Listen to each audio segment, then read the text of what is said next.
তোমাকে আর ঠকাতে চাই না। ঠকাবা কেন? তোমাকে একটা মিথ্যা কথা বলছি। তাহলে সেই মিথ্যা কথার সত্যিটা এখন বলো। আসলে এগুলো কিভাবে বলবো বুঝতেছি না। কি সমস্যা সেইটা বলো। আমি আমাদের কলেজের একটা ছেলেকে অনেক পছন্দ করি। আর মিথ্যা কথা বলছি এইটা, এই ফোনটা আমার কাছেই থাকে সব সময়। আমি ওই ছেলের সাথে সব সময় কথা বলি।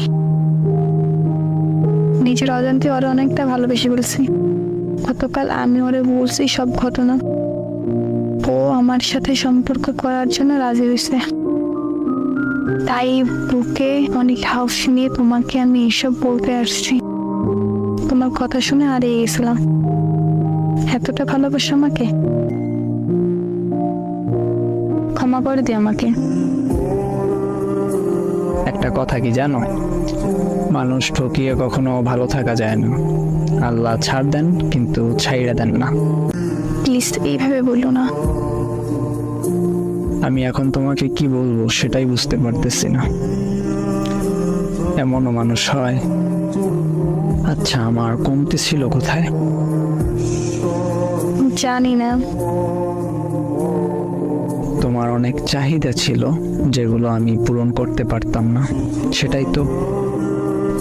এমন ভাবে বললো না প্লিজ। সত্যি কথা মুখে আটকায় না। যাই হোক, ভালো থেকো যদি পারো আর কি। তাইলে থাইকো ভালো। অভিশাপ দিও না।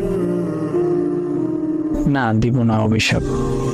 আচ্ছা, কিছু বলার আছে আর? কেন, ঘুমাচ্ছ নাকি? তোমার মেসেজগুলো দেখতে এখন অসহ্য লাগতেছে। আচ্ছা, আমার একটা অনুরোধ রাখবা? শেষ অনুরোধ। কি বলো?